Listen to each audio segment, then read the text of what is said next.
Hello, church.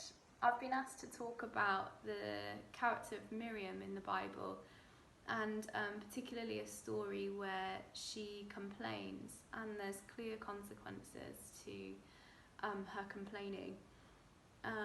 But I've been thinking a lot recently about a psalm that you probably know really well, Psalm 73. And there's a particular section of this psalm that talks about God's love for us and the way he cares for us and guides us daily and looks after us. And this section of the psalm I know really, really well. But I was reading it the other day, and I probably for the first time, instead of just going straight to those verses because that's the part that I like, I decided to read the whole psalm to see the context.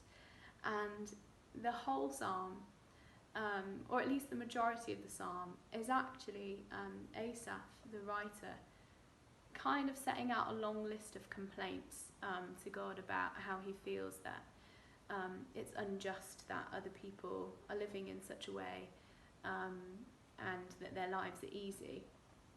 And let me read to you this psalm, and then I'll tell you a little bit about how it struck me. So Psalm 73, a psalm of Asaph. Truly God is good to Israel, to those whose hearts are pure. But as for me, I almost lost my footing. My feet were slipping and I was almost gone. For I envied the proud when I saw them prosper despite their wickedness. They seem to live such painless lives. Their bodies are so healthy and strong, and they don't have troubles like other people. They're not plagued with problems like everyone else. They wear pride like a jewelled necklace and clothe themselves with cruelty. These fat cats have everything their hearts could ever wish for. They scoff and speak only evil. In their pride they seek to crush others. They boast against the very heavens, and their words strut throughout the earth. And so people are dismayed and confused, drinking in all of their words.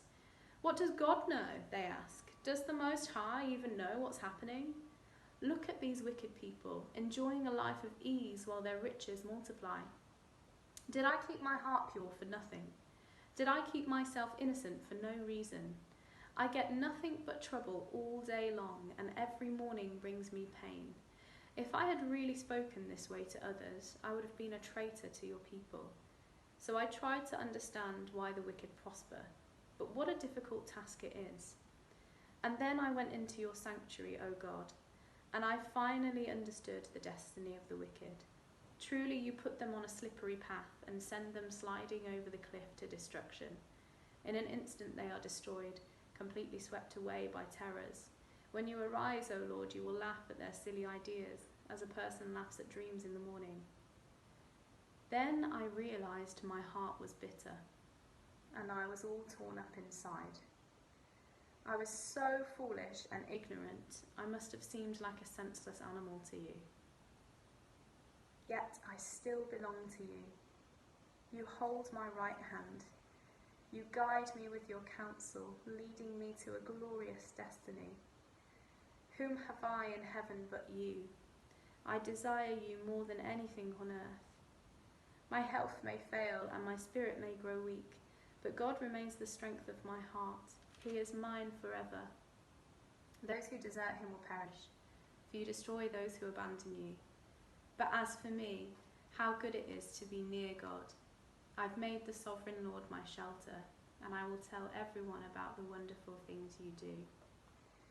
So I love that in this psalm of 28 verses, 21 of those, the writer puts all of his effort and focus into complaining about how much he thinks that everybody else who's not living in the way of the Lord has such an easy life, and they're getting rich and all of these things are happening for them.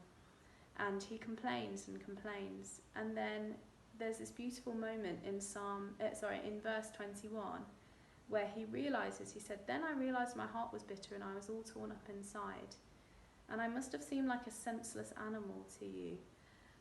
And then comes this beautiful poetic bit where he says, "Yeah, I still belong to you. You still hold my right hand. You're leading me into glorious destiny. You guide me with your counsel. Who do I have in heaven beside you?